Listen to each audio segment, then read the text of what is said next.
isn't it? Yeah. Okay. So this is 3.5. Okay, Crystal, can you hear us? You're muted. I can hear you. And I don't see anyone else in the public. So this is the March Legal Committee meeting. We have 2 items on the agenda, but we're just going to focus on one right now. The short-term rental item is there as a placeholder because that is something that we need to go back and relook at. So this evening, what we need to talk about, we had started this conversation last month about accessory dwelling units. And I think we're all aware that the state of New York had put out a program. They've had 2 rounds of funding so far to encourage it, specifically aimed at lower income individuals, to provide assistance in developing accessory dwelling units, either as an extension to a property or separate from the main property. And one of the provisions of that particular program is that if you're financed through that, then you're required to use the dwelling as long-term rental. The goal is to alleviate housing shortages. As we think about this, and this is something I had discussed with Crystal earlier, as we all know, particularly in the centre of Hudson, there are a lot of older homes, historic homes that have carriage houses that are currently, in some cases, being used as rental units. In some cases, they are being used as short-term rentals, but they're already existing. So I think I would like us to, and we have to have something in our code that permits these buildings to exist in order for people to be able to apply to the program to get funding for the state program. So I'd like us to focus on what we need to do to make it permissible for people to develop these and leave the issue of usage out of the language that we're developing. Short-term rental law has its own limitations and restrictions on how properties can be used and what the requirements are. Whoever the lender is or the financing, wherever the financing is coming from, will come with whatever restrictions it will come with. And so then if we just focus on having the code, having the language there so it's feasible to do. Just right quick, I see Linda is on. So Linda, for roll call, here in the room, we have Dominic, Jenny, and myself. And I see you're there and Crystal is on. And I did reach out to Ronnie. He will be joining remotely, but he'll be a little bit late.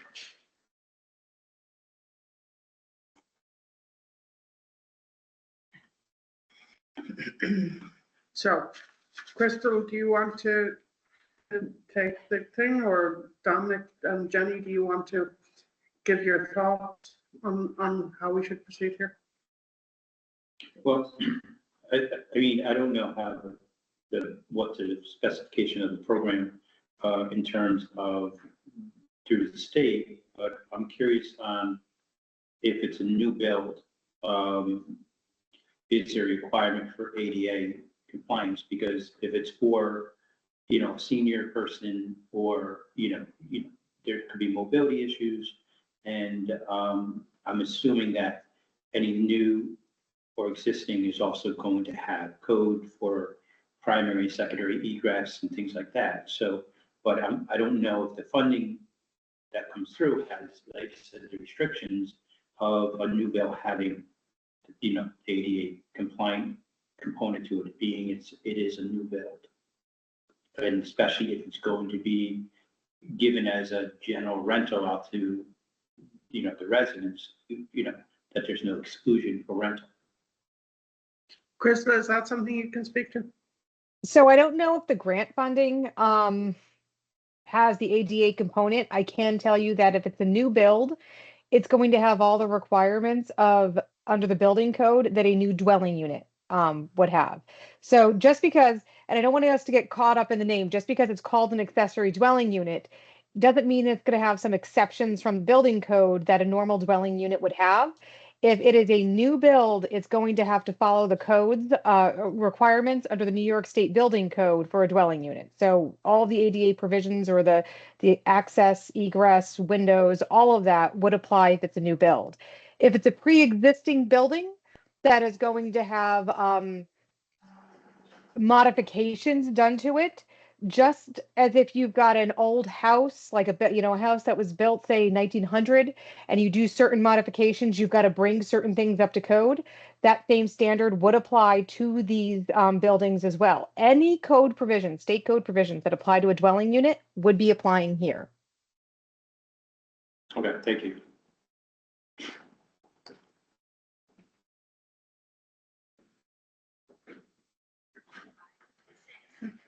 Penny? As far as setbacks and density regulations, I mean, we're a fairly dense city, especially in the center of town. None of those carriage houses meet those regulations. The other thing I was looking at, somewhere here, it says footprint. Where I'm at the bottom, majority of variances granted for changes pre-existing non-conforming accessory structures that do not meet setback requirements, provided that there is no proposed expansion of the footprint. But what if, does that apply to height as well? So typically, and I'll have to go back and take a look at the city zoning code. Typically, when you're expanding a pre-existing non-conforming use, something that's grandfathered into the code, you're usually allowed to do an expansion up to a certain percentage. Some codes are 25% or whatever it is, whether it is height or width or whatever the footprint is. So I'll have to go back and take a look at the city's code to see what provisions are in there. I would expect that unless there's going to be an exception for ADUs, that if it's going to go into a pre-existing non-conforming use that's grandfathered in, that those provisions would also apply. But since we're creating this section of the new law, we can change that too. We can make an exception for that. So one thing that I think we need to be really clear on is that, as I think I indicated in my email, there are kind of two components to this. The first is having language that would permit these, that would allow for having these accessory dwelling units. The second is that we need to revisit and look at the current, for reference, I sent the schedule of bulk and area regulations. That is a conversation that I would like to have directly with Craig and Crystal, and we can bring that information back. Crystal does have an inventory of all of the waivers for over the period of about a couple of years that the zoning board has been engaged in. Many of them relate to setbacks. Somebody putting up a new carriage house or whatever. So I think if we take a look at what activity the zoning board is engaged in and what waivers they're granting, that would help inform the conversation with Craig as to how can we modify this bulk and area regulation document, which would reduce the burden on the zoning board, first of all, but also bring it in line with what we're trying to accomplish. That I would rather leave, rather than us getting into discussion of what we could or couldn't change here, I think it's really important to have a sit down with Craig and get his input and figure out. And then once we have that piece, and we also have the language that says we're going to allow ADUs, then we can combine those two pieces of information. They have to go together. And that's what we would take a look at and take to the full council for review. some of the things that I've been reading, this is just a summary, that I found. It gives restrictions What side are you on? that I am on. It's actually a landlord Oh, site. It's a site called Steadily. Okay. But I did look at the bill. I also have the bill pulled up here, but this one, it has a very quick summary of everything. And it talks about, that the bill actually has a size restriction. You can't go, the wording is very strange. 200 square feet is a minimum that you have to set, and then 1,500 square feet on the other end. I'm not sure. Krista, are you familiar with that? I think 200. I was muted. Yep, I square- was muted. Sorry. Yeah, so there are a number, and this is if you look at where I put into other considerations at the bottom of the outline, it was talking about gross floor areas, percentages of principal dwellings. Right. When I took a look to see what was being adopted by the various municipalities in New York State, and also AARP also has a document on ADUs. There's a lot of different there are a lot of different requirements out there. So some don't have anything with respect to, square footage or, percentages of the dwelling structure if they're going to get added on. Other ones are very specific. They want to make sure that you're not adding on like a whole new house, a whole new second, making it essentially a second family. They are limiting it to 800 or 9. I saw some that were 800 or 900 square feet. I saw some that had what Jenny was talking about with the lower to the maximum requirements.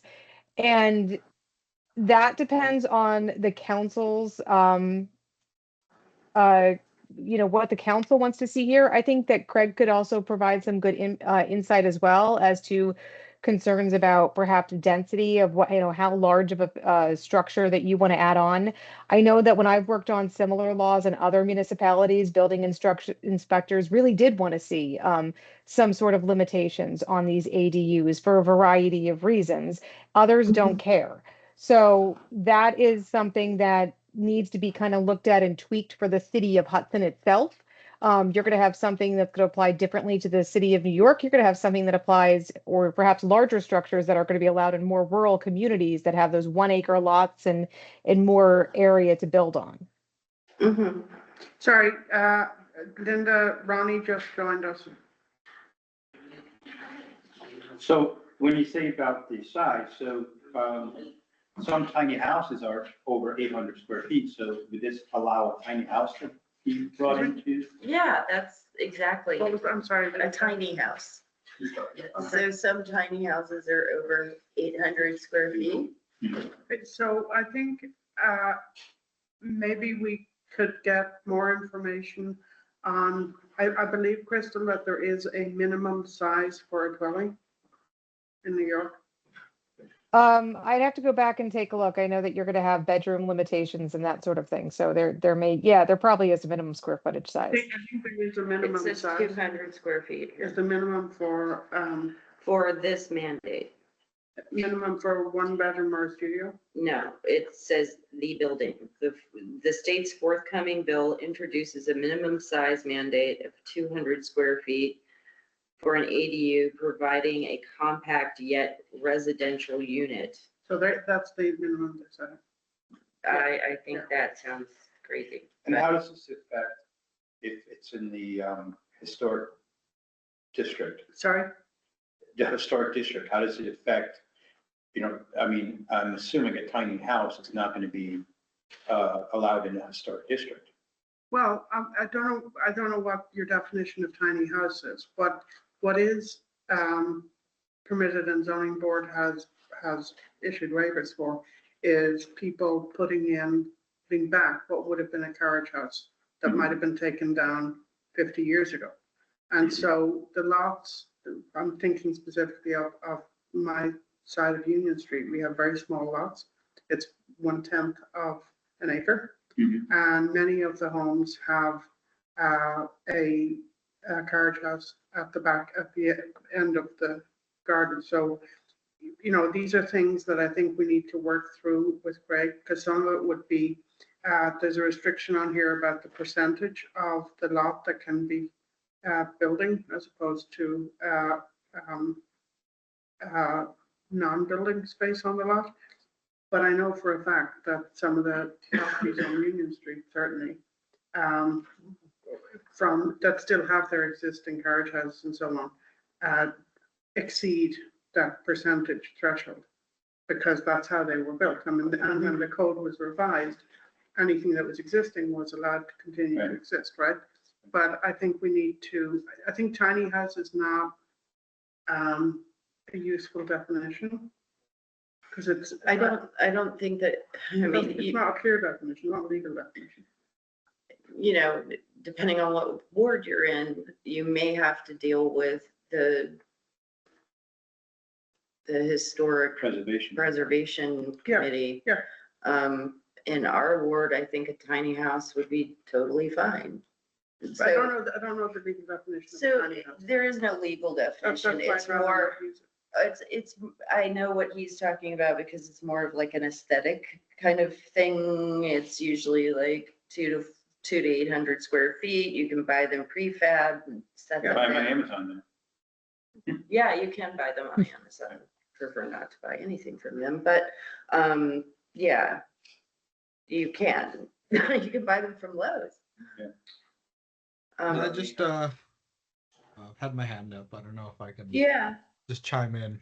I might have missed it in the first 10 minutes, but I think I asked this when we were trying to put this on the agenda for later. Did we discuss like what is like the the legislative intent for us to take this up? Like what is our ideal outcome for this? Are we trying to increase we have to formulate that, and then that should be our guide to how we go about doing this. I apologize if you've already discussed it. If you can just give me a TLDR. So, would be- Ronnie, when we began the discussion, so clearly there is the New York State program is encouraging and providing funding for people below a certain income level to do construction of these ADUs. There hopefully will be another round of funding. In order for folks to be able to apply for that program, we need to modify our code so that we permit the construction of these ADUs. And what I proposed was that we keep separate restrictions on the use of the property from fixing our code so that we permit it. And the rationale for that is, if I am going to have an ADU and I'm going to do it through the state program, that program, the person financing it, has restrictions that require that it be a long-term rental. If, on the other hand, you have someone who is financing something themselves and our code now permits them to put it back a carriage house or whatever, I think the city should stay out of how they can use their property because they're funding it themselves, and they may choose, like you might have a retired person who needs additional income to remain in their home, and they may prefer to do a short-term rental. Maybe at some point they'll change it, but I think it's best to keep that out of the language that we put in place, and then the restrictions on what you are doing will come from the lender, whether you're part of the program from New York State, or if you have lenders, sometimes will put restrictions on even a construction, they may not permit the thing to be a rental unit or whatever. So I would prefer to leave that out of it so that we set it up that it's possible for people to actually construct these things. And the other reason for that I have for keeping it separate is that currently we have a number of properties in town that have carriage houses. Some of them are rented out as long-term rentals. Some of them are rented out as short-term rentals.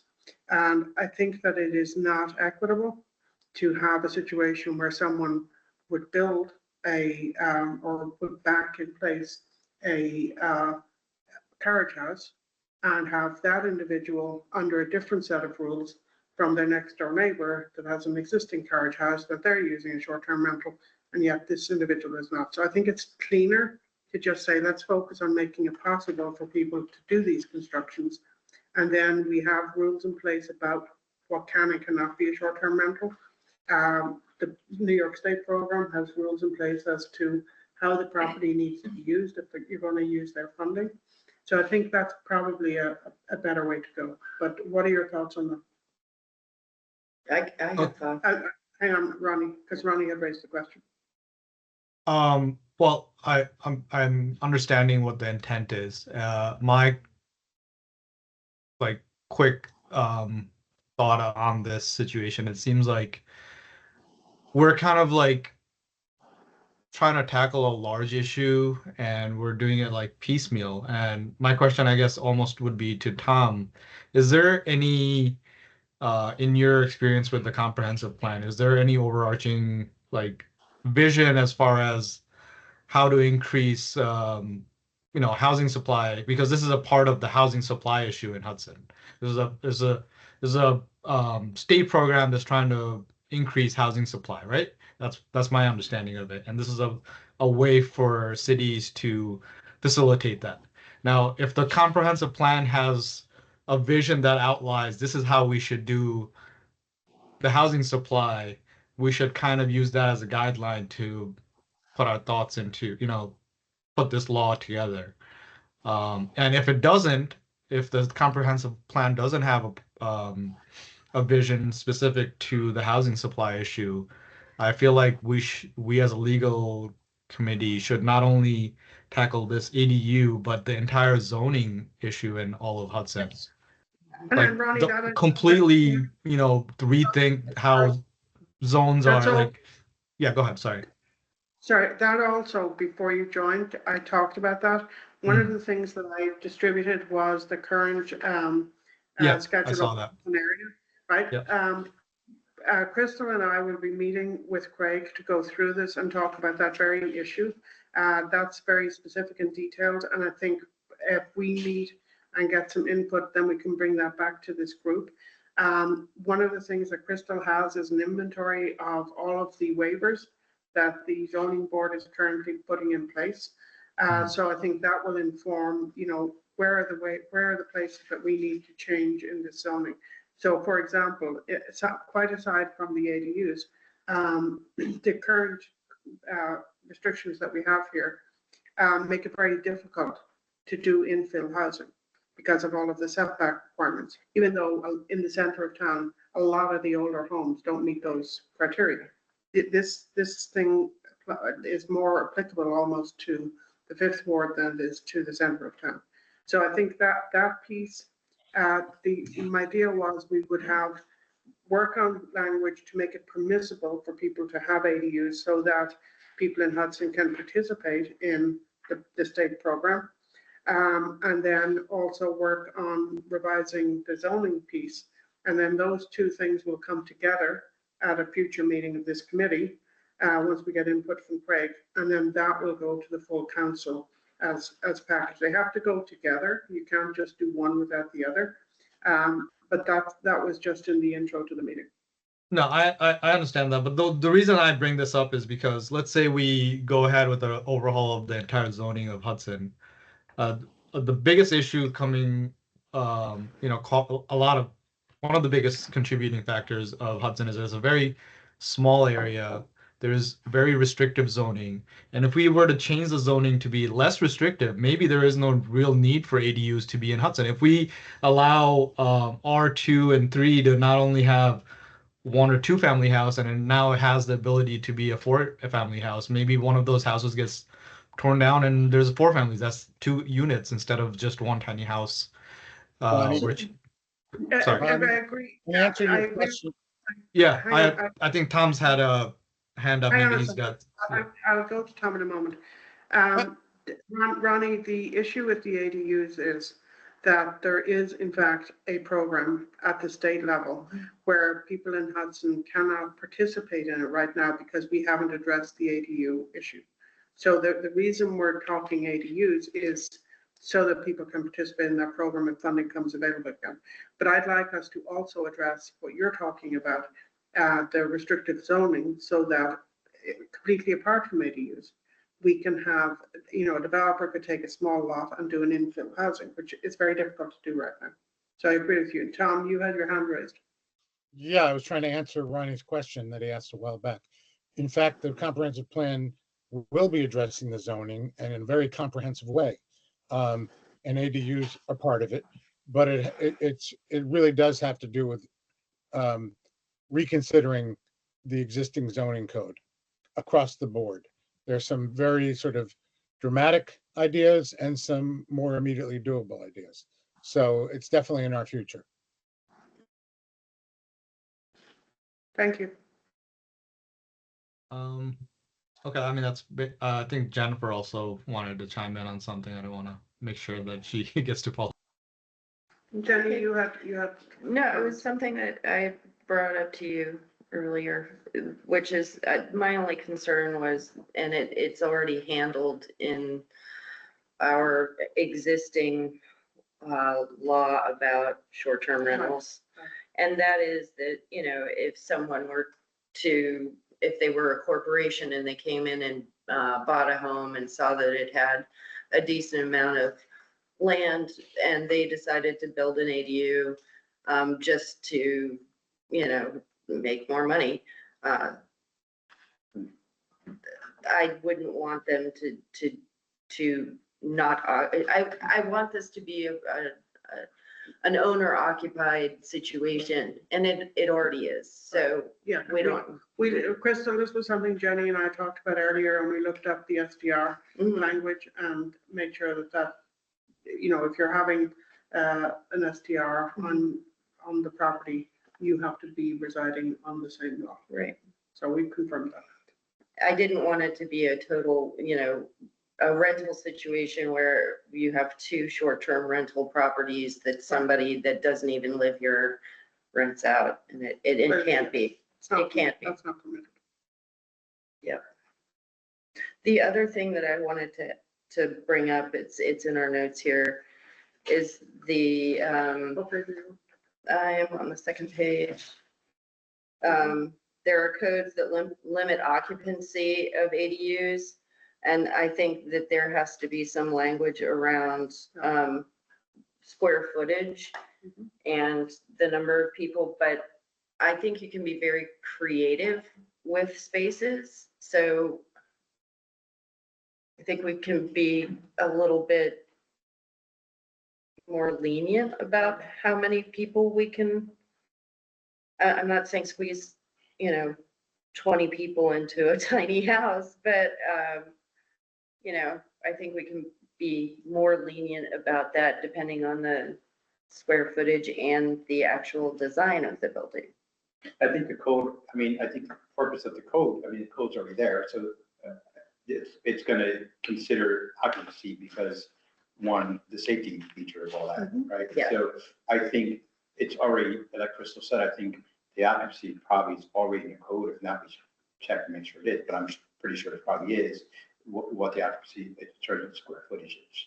So I think that's already in the code. And if you want to go more lenient with the ADUs, instead of doing some of the restrictions that are in some of the other municipal laws, you could essentially just make sure that they're, just leave it to the building code for compliance. So if you don't want to limit the square footage, or you don't want to have a maximum square footage and you don't want to deal with how many people, if you want to just let it all be, essentially up to the property owner to handle all of that, then no matter what, there will be minimums, requirements set by New York State Building Code that are going to be reviewed during the building permit and CO process, no matter what. It doesn't matter what we have in this law, New York State Building Code will still apply. Yeah.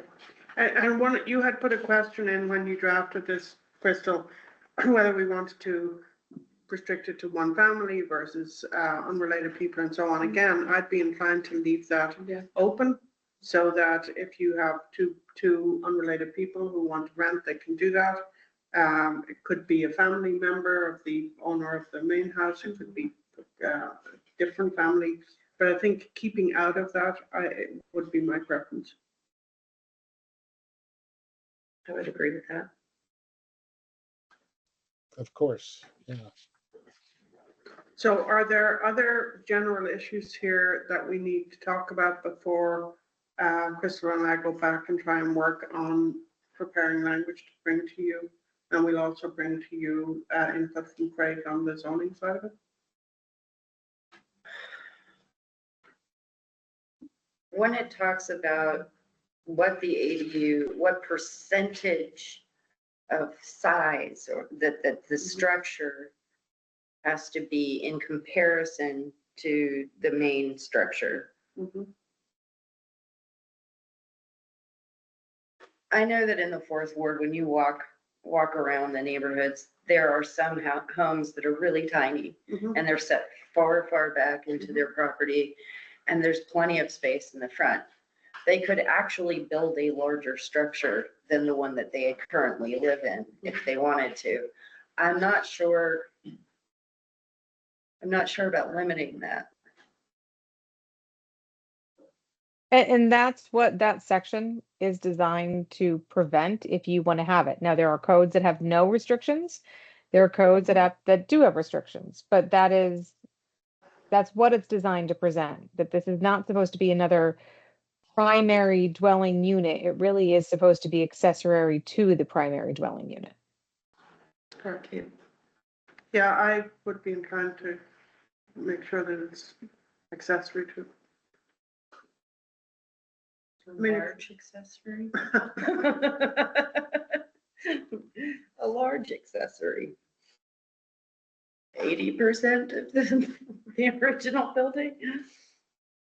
Also, there's, in cases like that, I often wonder, oh, did they have a business that, their business was in front and it's long gone, or was there another structure there? And if there was another structure there, is there a grandfathered situation or? I don't know. Not if that structure is no longer there. So if there was a structure there and it's gone, usually it's gone. Yeah, once you get rid of a non-conforming use, that use is now permanently gone. Everything else has to conform with current zoning. Okay, so let's turn this around a little bit. So you have this is a question for you, Crystal. You have a relatively large lot, and what's existing on it right now is a very small structure to the rear. And I could get waivers or whatever on setback and actually construct a reasonable sized 3-bedroom family home on the lot. There is sufficient space. That's not accessory. I'm going to go before the zoning board to say, I want to build a 3-bedroom home on this lot. And so that's going to be the primary residence. Could then the other house It could become be- the It could be accessory? accessory, but I mean, I think right now, if you have a large lot and you can cite a 3-bedroom home on it, we don't have very many of those. No. But if you had that situation, what would prevent you from just going to zoning if you needed a waiver or whatever, and getting a building permit and saying, I'm building a 3-bedroom home on this lot? There's nothing that would stop you. I'm like thinking about how to use, I'm thinking of different scenarios where you could use the grant money. Well, you couldn't use the ground No, in that scenario. But could the other house then become an ADU? Could it remain and become an ADU to the larger home that you're building? Well, I mean. No, I think guess because of the cost. The thing about the grant money is, That's not our separate. problem. No, Like this, we need to have language to Right. make it possible for people to apply to get funding from the state. yes. And the state's not going to provide funding to build a large 3-bedroom home, No, I know that.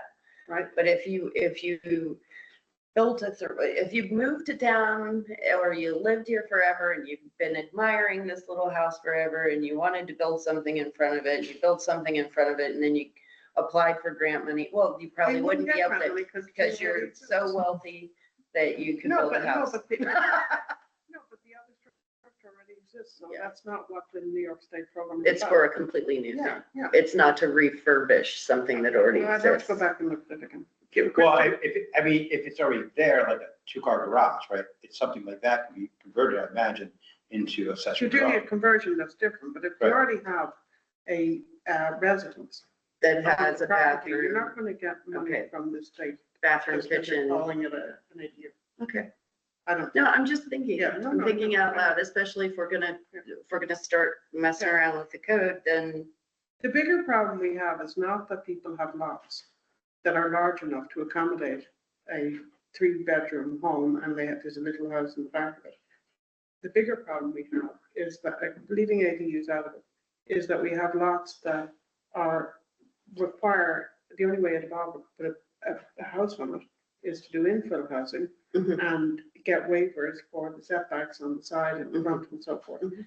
That, it's more that we have small lots that could in fact accommodate a home if we were to address the issue that makes it difficult to do infill housing. so do we all feel that it's okay to put an ADU in front of an existing house then? Well, I know in the last discussion, Vicky was very opposed to it. I am not, but I remember her saying that, so that's why I'm asking. I haven't formed an opinion on that. I am not against that at all. I don't know how often that would come up. Well, in the scenario that I just gave you. Yeah, I mean, I think we have to go back and take a look at whatever is in the program, but I don't know of too many situations where we have a large piece of land in front of a tiny house in the back. I can think of 3. Okay, Because okay. they're near me. So I think next steps here, Krista, can you and I work on some revised language here? And then we will also meet with Craig.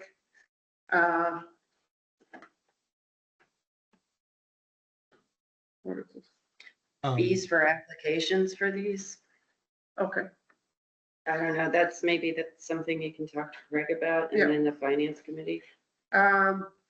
yeah, so we can, and we will bring back information regarding the zoning piece that we will discuss with Craig and the waivers, and take a look at the inventory from the zoning board and what exactly they're granting waivers for in the last couple of years. So that will really inform coming up with something that's more rational, and that will limit the need for waivers. Anything else on this? Okay, so thank you all very much. We're not going to get into short-term rentals tonight. What about the new business on the floodplain, where we have floodplain? I think that's still not they haven't I- signed off. No, going to code. Yeah, no, Margaret, I've been preparing that legislation and my goal was to get it prepared and then sent over to see if we could get it introduced for the formal this month. Okay, sounds Because it's good. just a matter of changing the individual there. Yeah, and there's no necessity for that to come through this committee. That was what I Dominic- thought from the last committee, but if I'm wrong, let me know. No, there's no need for that to come through here. Okay, good. Okay. No, I just make sure it's on No, someone's it's a radar. very, Thank you, Chris. it's just a very straightforward thing where we have this anomaly. It I came, didn't hear what he said. this came up a few months ago, relating to the Colarusa Hall Road. There was an issue around certifying something with regard to the floodplain for the road.